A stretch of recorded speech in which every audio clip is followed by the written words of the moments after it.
नमस्कार। मैं श्रवण कुमार। कफन फॉर कोरोना की तीसरी कड़ी में आज मैं एक बेहद ज्वलंत और ज़रूरी बात पे बात करने जा रहा हूँ। ये बात है, लगातार 24वां दिन आज है लॉकडाउन के बावजूद इसके आज तक खबरें आ रही हैं कि लोग भूख से प्यास से परेशान हैं, हकलान हैं। हैरत है और ताज्जुब है।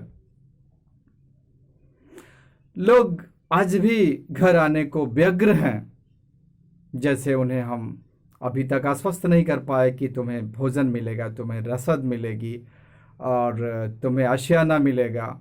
और फिर वायरस कोविड-19 कोरोना के ख़त्म होने के ख़ात्मे के बाद तुम्हें रोज़ी मिलेगी, तुम देश को बढ़ाना, खुद को बढ़ाना। इससे हम आश्वस्त नहीं कर पा रहे या खुद वो आश्वस्त नहीं हो पा रहे हैं। खैर, जहाँ भी कमी हो, लेकिन कमी तो है ना।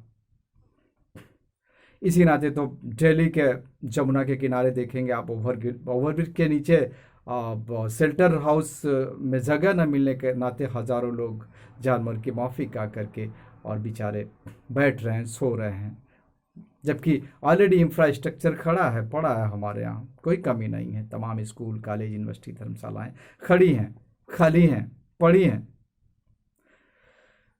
और इसी तरह से मुंबई के बांद्रा स्टेशन पे हज़ारों की भीड़ जमा हो जाती है घर जाने की आतुरता में। खाने की भी बात ले लें तो देखा ही आपने, लंगरों से, एनजीओ के और तमाम कुछ सामान्य लोगों के द्वारा भी खाना प्रोवाइड किया जा रहा है। बावजूद इसके जहाँ पे सरकारी कैंटीन है या सरकारी भोजनालय है, पाकशाला है, वहाँ लोग खाना मिल रहा है 12 बजे, 1 बजे, लेकिन सुबह से ही लाइन में खड़े हैं लोग। और वो भी कटोरी और अपने पॉलीथीन में ये कहते हुए सुने गए हैं उठाए हुए कि घर में 8 जन है, खाना 2 जन को मिल रहा है, 3 जन को मिल रहा है। वो भी 24 घंटे में एक बार खाना मिल रहा है। ये खबर बिहार से भी आई है कि वहाँ पे सुदूर गांव में कुछ लोग घोंघी और सीप खा करके जीने और अपनी ज़िंदगी चलाने को मजबूर हैं। अभी उत्तराखंड से एक खबर आई है कि एक युवती अपने अबोध नवजात शिशु को दूध पिलाने के लिए उसके स्तनों में दूध नहीं आ पा रहा है। कारण है कि उसके पेट में भोजन नहीं आ पा रहा है और बच्चा तड़प रहा, चिल्ला रहा है। माँ का क्या हाल होगा आप अंदाज़ा लगा सकते हैं। कमोबेश यही हाल मुंबई, बेंगलोर, हैदराबाद, कोलकाता शहरों की भी है। ये कुछ तस्वीरें हैं जो हमारे सामने आ रही हैं। अभी भी पर्दे के पीछे तमाम ऐसी तस्वीरें होंगी, जबकि इन 4-5 महानगरों की पॉपुलेशन ही 4-6 करोड़ ही है मैक्सिमम। इसमें से 1-2 करोड़ ही, 1-2 लाख ही ऐसे होंगे, 10 लाख ही ऐसे होंगे, मतलब 1-2% ही ऐसे होंगे जिनकी संख्या 10 लाख के नियर अबाउट होगी, जिनके पास राशन कार्ड नहीं है, पॉकेट में पैसे नहीं है। राशन कार्ड वालों को रसद मिल जा रहा है, पॉकेट में पैसे वालों को सामग्री मिल जा रही है, लेकिन इन बेचारों को जो बिना किसी प्रूफ के, किसी प्रमाण के हैं और काम करते हैं, देश को बढ़ाते हैं, खुद को बढ़ते हैं, खुद को पालते हैं, बच्चों को पालते हैं। ऐसा नहीं कि ये घर भागना चाह रहे हैं, क्योंकि ये आए ही इसलिए थे। ये सफ़र करने नहीं आए थे, ये पर्यटन करने नहीं आए थे। ये कर्मवीर लोग हैं, ये काम करने आए थे, खुद को बढ़ाने और देश को बढ़ाने के लिए आए थे। ये उनकी हालत है जो इनोसेंट है, बेकसूर हैं इस कोरोना वायरस के मल्टीप्लाई होने या विकसित होने या अब देश में फैलाने में इनका कोई बेसिक रोल नहीं है। ये वो लोग नहीं हैं जो चाइना के वुहान शहर में जाते हैं और चमगादड़ के मांस का भक्षण करते हैं। ये वो लोग नहीं हैं जो उन्हीं शहरों के विभिन्न मार्केटों में जाते हैं, जो अपनी विशिष्ट आंतरिक ताकत को बढ़ा के अय्याशी करने का एक फार्मूला ईजाद करते हैं और भालू के पंजों के गोश्त खाते हैं।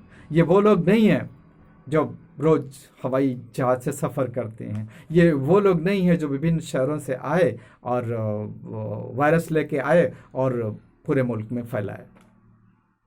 ये इनोसेंट, सीधे साधे लोग हैं, ये काम करने वाले लोग हैं, ये बेघर भी नहीं हैं।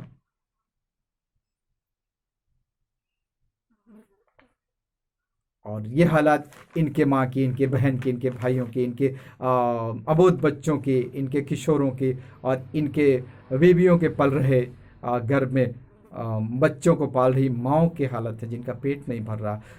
बेहद अफसोस है, बेहद आक्रोश है ये कहानी सुनते हुए या कहते हुए। और मैं आपको एक बात बताना बुरा नहीं समझता। इस बात को करने के पहले आज मैं पूरी तरह दिन को भूख से और अपने को उपवास करके बात कर रहा हूँ। और ऐसा नहीं है, ऐसा तब है जब मेरे पास पूरा, मेरे मुल्क में पूरा इंफ्रास्ट्रक्चर है, पूरी रसद है, पूरा किचन के सारे साजो सामान हैं, रसोइया हैं। 10-20 जिलों के ना ये जो आपके मिड डे मील के रसोइया हैं, किचन है, सामग्री, इनको ट्रांसफ़र करके शहरों के भिन्न भिन्न जगहों पे, अड्डों पे अगर इस्टेब्लिश कर दिया जाए, यहाँ भोजन बनाया जाए तो भी पर्याप्त होगा। कमी कहाँ से है? मैं बताना चाहूँगा। कमी ये है कि इस रसद में प्रोवाइड जो रसद है उसमें भयंकर चोरी हो रही, जमाखोरी हो रही है। ये हरामखोर, ये चोर अपनी आदत से बाज नहीं आएंगे, क्योंकि हम सब ने देखा है, जाना सुना है कि विभिन्न आपदाओं में ये जिम्मेदार लोग किस तरह से संसाधनों का लूट और बंटवारा करते हैं, बंदरबाट करते हैं और ख़ुद के काम में इस्तेमाल कर लेते हैं।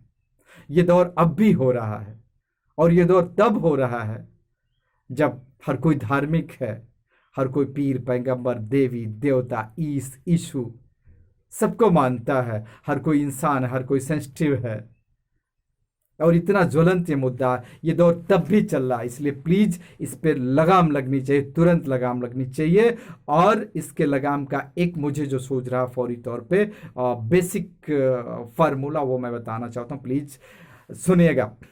ये जहाँ किचन है, जहाँ रसद प्रोवाइड हो रहा है, उन रसद की तौल वीडियो रिकॉर्डर कैमरे के समक्ष की जाए, और उनका काटना, छांटना, बनाना, प्रोसेस करना और बर्तनों में डालना, हॉट पॉट में या वो कुकिंग पॉट में, वहाँ तक ही नहीं, उनके पकने तक की वीडियोग्राफी हर सेंटर पर होनी चाहिए। क्योंकि ये बेईमान उस भगोने, उस पतीली के पड़े हुए रसद को भी छान के सुखा के बेच देने में गुरेज नहीं करेंगे। और पूरा खाना बनवाए, जब कोई कमी नहीं है। प्रॉब्लम क्या है? कोई कमी नहीं है, पूरा खाना, कुछ ज़्यादा बच जाएगा ना तो रख दिया जाएगा, कुछ जानवर, कुछ कुत्ते, कुछ बिल्ली, कुछ पक्षियाँ खा लेंगी। इससे हमारी पारिस्थितिकी संतुलन भी बरकरार रहेगा और हमारे भूखे लोगों का पेट भी भरेगा। और हाँ, इनके वीडियोग्राफ ना किए जाएं भोजन करते समय, क्योंकि ये भिखारी नहीं हैं, ये मजबूरी में खाना खा रहे हैं, ये खुददार लोग हैं, ये स्वाभिमानी लोग हैं, ये कर्मवीर लोग हैं, करते हैं, खाते हैं, खुद को बढ़ाते हैं, मुल्क को बढ़ाते हैं। और एक खुद से भी मैं कह रहा हूं और आप सभी से बात अब अपील कर रहा हूं कि अगर कल के बाद इस तरह की कोई खबर मुल्क के किसी भी कोने से आती है तो ये उपवास, ये भूखा रहने का कम से कम एक दिन का व्रत सभी लोग रखें, ताकि जिम्मेदारों को और सिस्टम को ये सोचने पर मजबूर होना पड़े कि यार हम गलत कर रहे हैं, हमें सही करना शुरू कर देना चाहिए। और मैं खुद भी परसों से दोबारा करूंगा अगर कोई भी सूचना इस तरह से आएगी कि कोई भी भूखा रह गया। तो प्लीज लास्ट में 2 लाइन की इसी से संदर्भित कविता सुनिएगा।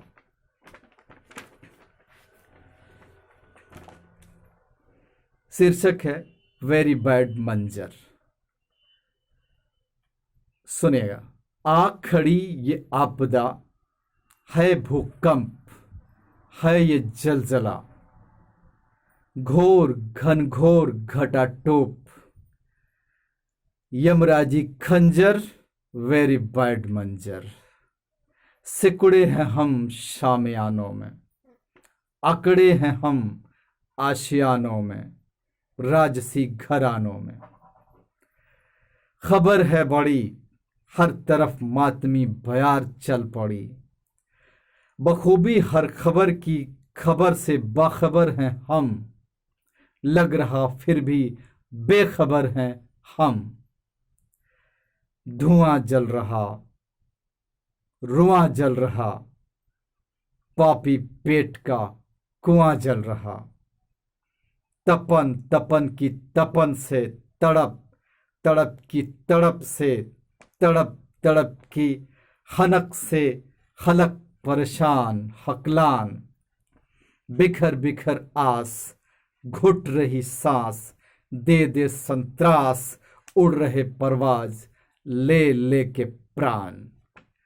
उठ रे नादान, व्याकुली बवंडर पे, आग के इस अंधड़ पे फुल स्टॉप लगा। आग के इस अंधड़ पे फुल स्टॉप लगा। फर्ज निभा, इमेजिन कर, क्या पता कबीर निकले कोई, शोर निकले कोई, भगत भी कोई हो, कलाम सा मशहूर निकले कोई।